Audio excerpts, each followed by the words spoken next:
Shabbat Shalom Mevora, j'espère que vous allez bien, que vous avez passé une bonne semaine. Parachat de cette semaine, Parachat Be'ar Bechukotai. Mais cette semaine, c'était aussi la Himla du Tzadik, Rabbi Shimon Bar Yochai, que son mérite, il nous protège. Rabbi Shimon, combien de secrets de la Torah il nous a dévoilés? Combien de lumière Rabbi Shimon il a apporté sur terre? La Gemara dans Shabbat, elle raconte, elle dit à l'époque de Rabbi Shimon Bar Yochai, les Romains gouvernaient Israël. Et un jour, Rabbi Shimon Bar Yochai, il a critiqué les Romains. Malheureusement, ça arrivait aux oreilles des Romains et ils ont décidé de tuer Rabbi Shimon. Rabbi Shimon, il n'a pas eu le choix que de prendre son fils et de se cacher dans une grotte pendant 12 ans. Imaginez-vous, 12 ans de Torah, 12 ans de Tfila, 12 ans de connexion directe avec Akadosh Baruch Hu.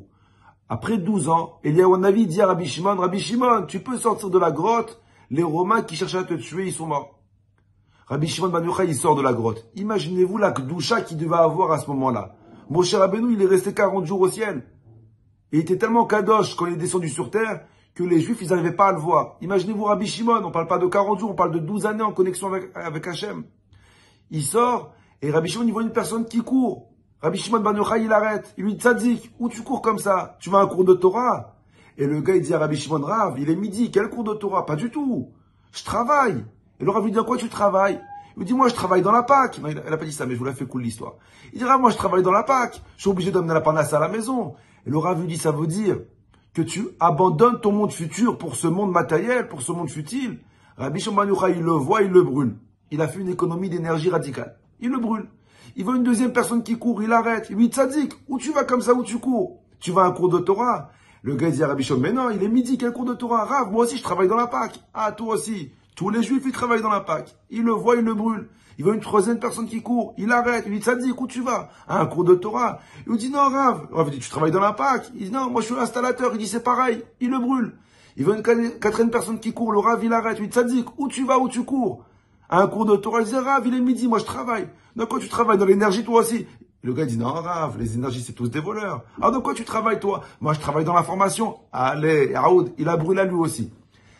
Il y a une voix du ciel qui sort à ce moment-là et qui dit, Rabbi Shimon, t'es sorti de la grotte pour brûler le monde. Si tu brûles tous les Juifs qui travaillent dans les énergies, il va plus rien rester. Re-rentre dans la grotte, va te détendre. Rabbi Shimon Bar Yochai, il re-rentre dans la grotte. Et il reste 1 an. Après 1 an, Rabbi Shimon Bar Yochai, il sort de la grotte.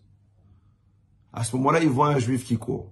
Et là, suspense, tout le monde s'arrête. Rabbi Shimon Bar Yochai, il arrête, il lui dit, Tzadik, où tu vas, où tu cours? À un cours de Torah? Le gars dit, Rav, il est midi. Il dit, mais non.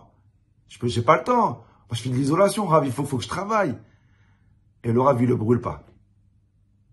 Le Rav, il le fait rien. Bon, Rabbi Elazar, son fils, il a brûlé, mais c'est pas grave. C'est pas le père. C'est écrit dans la Gemara que Rabbi Elazar est brûlé, Rabbi Shimon, il faisait revivre. Et là, je me suis posé la question. Qu'est-ce que Rabbi Shimon Bar Yochai, il a appris en 1 an dans la grotte, qu'il n'a pas appris en 12 ans dans la grotte? La réponse, elle est simple. En 12 ans, Rabbi Shimon, il a appris les secrets de la Torah. En 1 an, Rabbi Shimon Bar Yochai, il a appris à accepter l'autre, même s'il est différent de lui. En 1 an, Rabbi Shimon Bar Yochai, il a appris à accepter l'autre, même s'il ne pensait pas comme lui. Et c'est ça le respect. Le respect, c'est d'être capable de continuer à respecter quelqu'un, même s'il s'habille différemment que moi, même s'il a une kippa différente que moi, même s'il a une façon de parler, une façon de réfléchir, une façon de penser différente de moi, je continue à le respecter. Alors, je suis pas obligé d'être d'accord avec lui. Je suis pas obligé de lui donner raison. Mais en aucun cas, j'ai pas le droit de lui manquer de respect. C'est ce que Rabbi Shimon Bar Yochai, il apprend. Et c'est pour ça que, Rabbi Shimon Bar Yochai, c'est lui, que grâce à lui, l'épidémie, elle s'est arrêtée. Parce que les élèves de Rabbi Akiva, ils s'aimaient, mais ils se respectaient pas.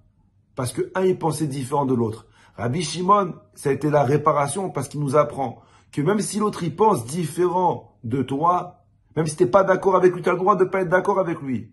Mais en aucun cas, tu as le droit de lui manquer du respect. On peut très bien être amis et penser différemment. Bracha v'atzlacha à vous et toute votre famille à la semaine prochaine.